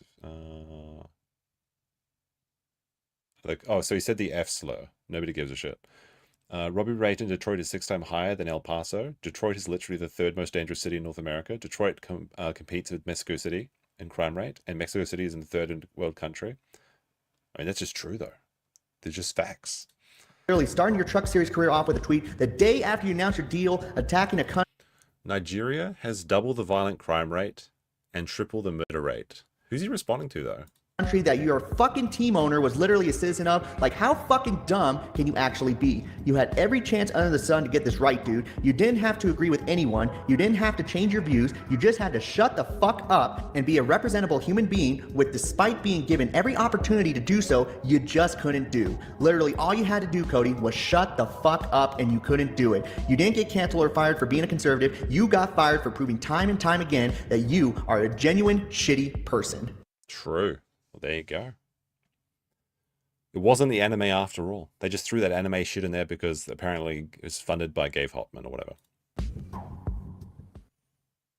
It appears that this... It seems like... That's so funny though. Like, against all odds, he uses YouTube leverage and earnings to get into his dream sport, which is very cool, I thought. Even if he doesn't do very well. But then he threw it all away by being insufferable. That's the real... What the real thing is that... the only person that has the power to destroy you is yourself. So it's kind of ironic that he hangs around with Nick these days. I mean, I guess he never stopped hanging around with Nick. The two men that had everything given to them, and then they pissed it away with their own stupidity. Funny how that works. I guess birds of a feather like to flock together, right? Was the final nail in the coffin for Cody, as he has not received a ride since, nor has he made a video he promised to make about the situation. Although it's unclear whether or not Cody will ever get another chance, it's fair to say that his reputation is severely ruined in the world of racing, which is truly a shame, knowing the opportunities that he has been given in such a short time. In NASCAR, reputation is important, and it seems like lately no one has put themselves in more of a disturbing light than Cody Dennison. What are you thinking for this video, chat? I feel like it was a bit of a mess, but it was funny at least. I'll give him that. It was funny, but like, nobody gives a shit about the anime. It's just that he's shitty to work with and he records all the calls to try and use you to blackmail it. But I was entertained, so I'll give this video a like anyway, regardless. Now, I was gonna talk about something else, but it's maybe not. Maybe not today. Maybe I'll save it for next time. Dear. Let's see. Huge miss, I think so. Half his luck. 4 out of 10. If NASCAR is this faggotry, then or faggy, then good riddance. Yeah, maybe. I thought it was so funny though, because those tweets about the women were good. Oh dear, that was pretty funny. It's like, it's weird because I was like trying to hate on him, but I couldn't. I just thought it was funny. But poor Camelot. Honestly, I do hope that he gets that YouTube fixes this, because for whatever else I disagree with him on, I don't think he deserves to have his money taken away from him because of some psycho that decided to charge back like a bunch of, because they had buyer's remorse, which is what I assume is happening here. The hacking story sounds like bullshit to me, but since this guy gives him hundreds of dollars, he just basically has to take whatever this guy says as at face value, because he can't scare away the pay pigs, especially when you've only got $84 in your bank account. Imagine that. Like, I've heard that Americans live paycheck to paycheck, but I didn't really believe it. Like, the average American apparently has less than $500 in their bank account, which again is very silly. Like, you should always have at least, 6 months emergency funds. And yeah, maybe you're in a bad position, you can't afford it just yet, but you got to work towards that. Like, 6 months emergency fund is what you need to get. And in YouTubers, this probably should be a year, because it's such just an unreliable income. Hey, potentially criminal in the chat says, NASCAR died when the Winston Cup ended. How's it going, Sean? Is it true that people like anime in NASCAR? I thought that would be cringe and not popular there. But since apparently you watch Zoom Zoom too, I have to ask you. Let's see. What's this one? I like what Cody has been able to do. I mean, this is my kind of opinion on it as well, is that I can't do racing. So I think that him being able to do it is a great achievement, but you can't just throw away your future for these short-term gains. But he is still a person, no matter who you are, especially on the internet. Someone else will hate you for breathing. This is very true as well, though. Very, very true. Popcorn Power says, this guy could do it again. He can't afford to accept money from him. Oh, yes, I see. Cody needs to ban him or else get more chargebacks. Yeah, I think Asmongold said recently that if someone gives you more than $3,000 in like any one time, you should probably block them because they're just too dangerous to have around. Because they will be like a psycho or something. Maybe that's the case, I don't know. But yeah, like trusting this guy again seems like a really bad idea, especially when the chargeback is actually more than the money you would have had, like we were talking about earlier. Because like if you give a $1 super chat and you charge it back, then there's the chargeback fee of $10, $15, $25, something like that. You can cause some crazy economic damage against people, which is why you only usually see it in the VTuber space. Let's see. Don't piss off pay pigs. If you wouldn't piss off your boss at GameStop, then you shouldn't piss off pay pigs. I mean, that's good advice, but like, it depends if you value your money or your integrity. And for many people, it's the former. Is the living paycheck to paycheck thing not wildly exaggerated? Well, like literally this was Cody was saying, is that he was living paycheck to paycheck from YouTube, which is crazy to me. Especially when it, like you see how much money he gets as well, because it's like I said, it's like $500 a stream minimum. He makes some serious cash, like despite like having a very small audience. Like usually, I think last time I saw his chat, it was like 200 people. So he had 3 times, or I have 3 times that right now, 600 people watching.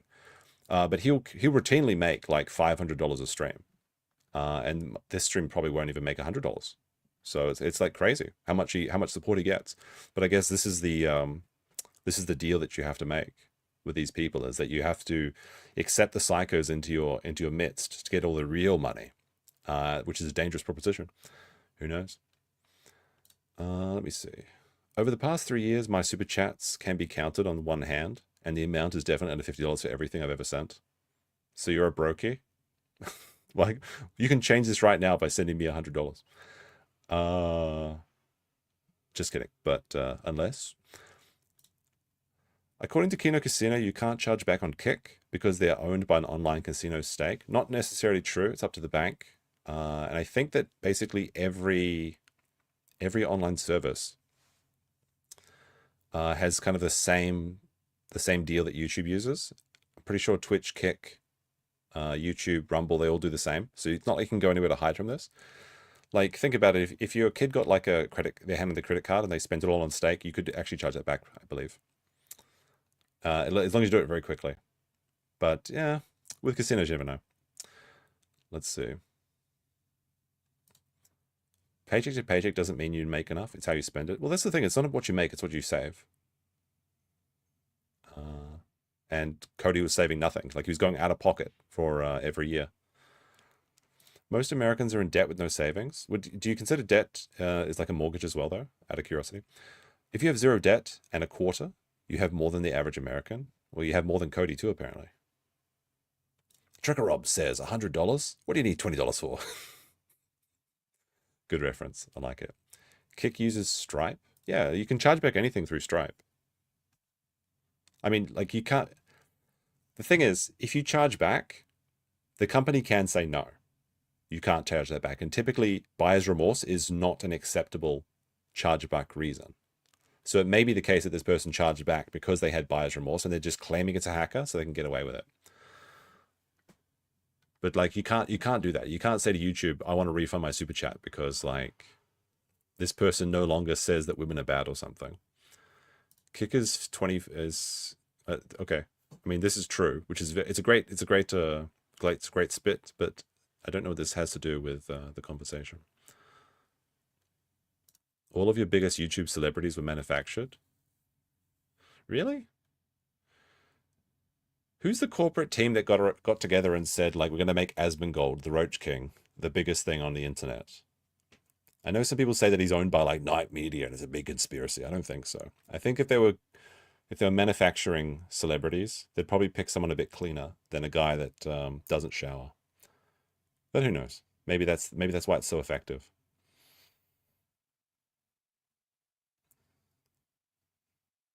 The US dollar is a debt note. Being in debt is not a bad thing if you have money. I mean, potentially. I'm certainly not broke, but disposable income goes to my children. Okay, this is based. That's actually a very good thing to do. Like, you should provide for you and yours first, obviously. But that's very cool. That's very, very wholesome of you, Mr. Hojo. Hopefully you're not like the Doctor from Final Fantasy. Let me see. It's either charged back or you call the card company and let you know that you're a victim of fraud. But if you're found lying, you'll never be able to do it again. That's why it's such a risk. Like this is actual credit card fraud if you get caught doing it. So that's why only psychos that are addicted to watching VTubers usually use this attack. It's very strange for it to happen to somebody that isn't like in the anime space. I guess Cody is tangentially attached to the anime space with his Reader of the Healer takes or whatever. Let's see. Asmongold got lucky. Maybe. I mean, there's an element of luck to everything you do in life. All right. What is this? Where do you think my money goes? Damn kids and pets suffer. Yeah, I know. DSP has been dealing with chargebacks for years. Well, that's people that are like, DSP is a unique situation. And actually there will be probably some DSP content coming up because DSP has agreed to go talk to Asmongold, which is going to be very interesting, I think. I think we'll watch that, but I think that's on the 24th. So that'll be after Thanksgiving for Americans.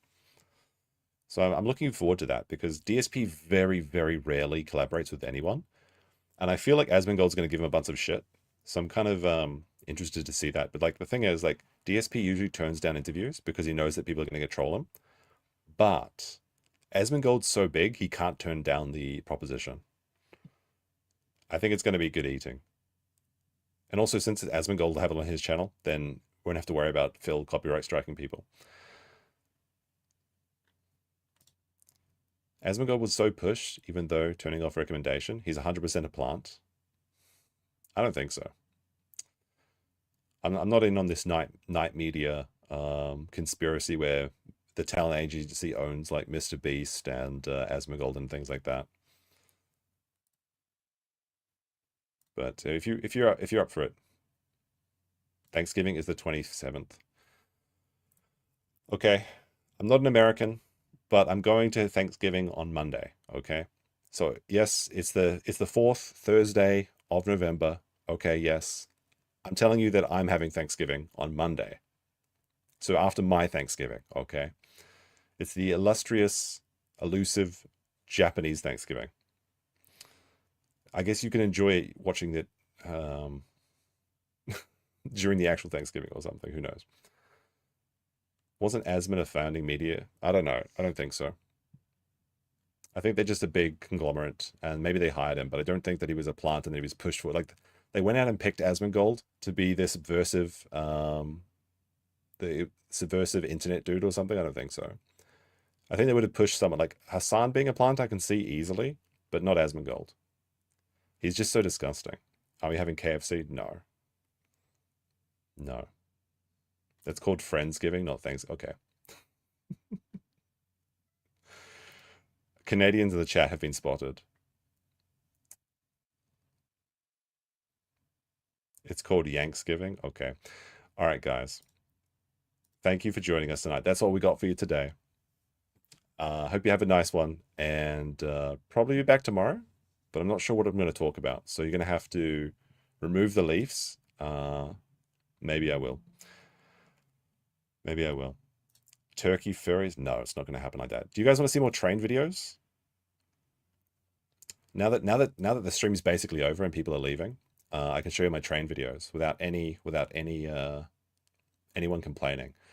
So here's the train coming in from the rice fields in the morning.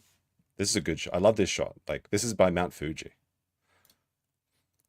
And in fact, I'll prove it. Here's Mount Fuji for you. Look, this is what it's like living near Mount Fuji. You've got this town over here. You've got a little school down there, and you've just got Mount Fuji in the background. Look at that. Look at that. I wish there was more snow, but you can't really complain. Because with Mount Fuji, like, you only get 100 days of visibility a year. So it's like a 1 in 4 chance almost of seeing Mount Fuji with seeing any of Mount Fuji. So having a clear day like this, I got super lucky. What is this one? I like this shot. They got the train going off into the distance. Look at that. Any moment that boy could blow. That's true. You know what's really scary about Mount Fuji is that like the volcanoes can have like these eruptions of like CO2 that just blanket the countryside in like death. The long train. Yeah, it's pretty cool, right? I was coming back from Iwate. So this is where I was last week. That's why I wasn't streaming last week, because I was hiking around these pillars on the coastal side of Iwate, and we were canoeing through these caves and stuff. Eventually I'll put out all these videos and stuff. But it was so cool. And the rock formations are just like incredible. And then on the way back, I decided to stop at Mount Fuji because I was trying to wake up early to get the train shots. And it was successful, so that was good. Let's see, that's just Mount Fuji. There's another train shot. There we go. This is a good shot. Look at this shot, chat. This is perfect. Look at that. Perfect. I'm going to make a lot of money from these shots. Zoom. But yeah, it was so fun. Just like I walked out there, actually, like I was suffering because it was a shitty hotel and I had to wake up really early. This is AI. Oh my god.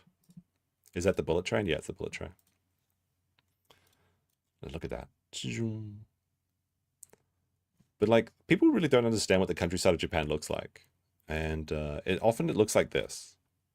Like you just have like factories everywhere. There's a lot of factories and a lot of rice fields and stuff. So this is what the reality of like Japan actually looks like, but it's still kind of based. But I've got like so much footage, and this is kind of cool. I found these little. It's like autumn, so they're harvesting now, and they've got like these little pillars that look like Mount Fuji. I thought that was kind of cool as well. They look like little mountains that are ready for the snowy season to start. Where there's no rickshaws here. Wheat bales, kind of. They make them like little huts, and there's a Pokemon that's like this actually. It's just rice field. It's just like chaff, I guess, from the rice fields. I was going to show one of them. Which one of those is it? Oh, this is a cool shot. Look at this. It looks like I'm really like this is a cool shot. Just having it go past. This is going to be very useful for video editing. This one's kind of cool too. Just like looking down on the train going past. Look at that. Because you're not allowed to fly over the Shinkansen tracks. That would be illegal. But if you go up high enough and then look down, it looks like you're above the track. I mean, obviously there's a slight perspective here, but it's pretty cool. You never really see the Shinkansen like this. I can show you the train station too. Like this is the, like just next to the rice fields is this town. So you can see like this is the industrial Japan. Nice lens. Thanks. It's the Mavic 4 Pro with the 6x optical lens. This is kind of what like the countryside of Japan looks like the industrial just countryside. You've just got like factories everywhere. Let me see if there's any other interesting shots here. I've got so much footage. Got the Easter Island heads from, which doesn't make any fucking sense for being in Japan, but it's there. But that's from Sapporo. And then they've all got Stonehenge, like a life-size Stonehenge. Doesn't make sense, but it's there. Pretty cool.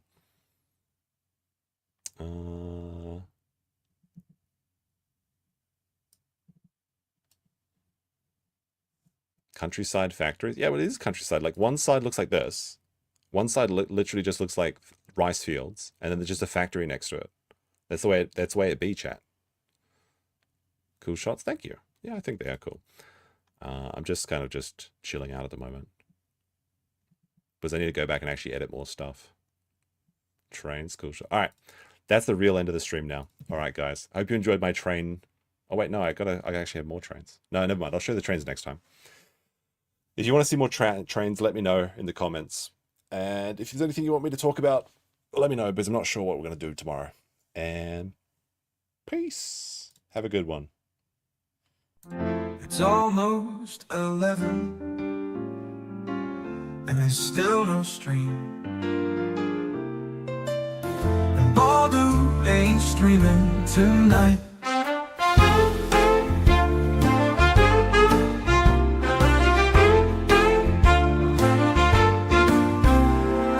It's almost 11, and there's still no stream. And Baldo ain't streaming tonight.